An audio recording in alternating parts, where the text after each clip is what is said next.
In all the places of the earth, they know that the gods and spirits affect man's path. All the misfortune that befalls man lies at their feet. If you have eyes to see, you see their presence and their power. Keep your eyes open, traveler, and you might see their faces. Here, they once said that Loki lies imprisoned in a cave, trapped by his enemies, who set a serpent above to drip venom on his face. His wife, Sigyn, sits beside to catch the venom in a bowl, but when she must leave to empty it, the poison falls unabated. His pain is so great that he thrashes and writhes. And here above, we see the earth shake and break apart. Across the sea, they know that the earth is carried in the arms of a giant. When he is vexed or injured, he may not carry his burden so gently, and the world will feel his anger and pain. In a land far away, they say the winds are trapped inside the earth. They try always to make their escape, and they buffet and beat on the walls of their prison, causing the earth to quiver. And when they break through, they make their escape. They explode out in fury. In the lands of your birth, people live hidden too, in the hills and stones. They may be the remnants of a godly race who lost a war with giants and, finding the world changed, retreated into silence. But you still see their carvings and circles from the time when they walked among men.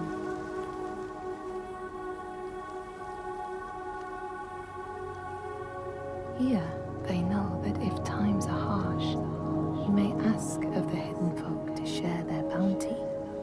And if you are strong and wise and good, they may hear your plea and send you aid.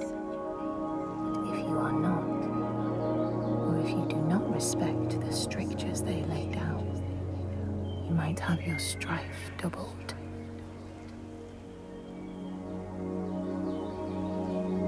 In the lands of your birth, and in these lands too, they know that people can be taken by the secret fair ones. If you are not careful and do not keep to the pathways, you may find yourself among them. In a land to the east, they know that when a traveler finds themselves lost, it is the fault of the Vadadash, who wait at the crossroads to trick souls passing by. The only remedy is to let your horse lead you home, because beasts have no souls. But if you have no horse, your soul is lost forever.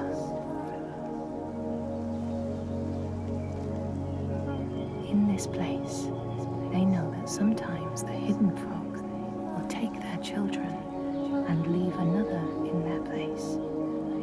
These children may look the same as their own, but will be dazed and far away, or ill-tempered. And you know then you have a changeling in your house. In this land, when people cannot raise their children, they will leave them in a sacred place for the hidden folk to take and care for. Sometimes these children come back, but it is said that they are changed, with a wildness in their eyes, and their parents do not want them. These people know that children who have died uncared for can return as Útburður, small ghosts clad in fluttering rags. When there are storms, they may cry as they did when they were human, and will look for their mothers until they find them, and never leave them again. In this land, you may catch sight of the Landdistangir, the spirits who embody the sacred places, the rivers and rocks. Do you see the Lady of the Mountain, the Fiat Kunan, who bathes in the waterfall and lets the drops fall on her shoulder? In the heart of the Northlands, they know the storms are born of the Oshkuredi, the hunt of Odin. The huntsmen ride horses with eyes of fire. Their weapons clash like thunder, and it is best to hide inside, lest your spirit be called to join them. In your lands, traveler, they know that the Kailif, the hag of winter, is the one who hurls sleet and snow upon the land. She lives in a sea rock and rules the waves of the roiling winter ocean with her blackthorn staff.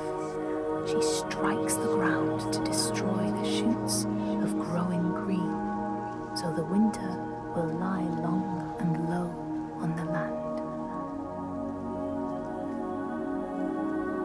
These people know that the sea god, Ran, sets out nets to trap sailors and drag them to her world. She sends the waves, her daughters, to wreck boats so she will have more men to take. And jealously, she pulls them down beneath the water. People here speak of warriors who can transform themselves into bears when they are enraged. Their skin becomes hide so thick no sword or spear can break it. When King Hrolfr fought Skald, many people saw a great bear fighting beside him, who killed more men with its paw than any 5 soldiers. Men here will tell of how Jarl Hakon worshipped the giant Thorgerða and sought her aid in the middle of battle when the tide was turning against him. Fleeing to an island, he pleaded with her for aid. She demanded a sacrifice. She rejected all of his offerings until he, at last, killed his own son in sacrifice. Thorgerða gave aid, and Hakon's enemies saw the giants striding amongst the ships, arrows flying from every finger and never missing their mark. Their morale was sapped, and Hakon won his battle.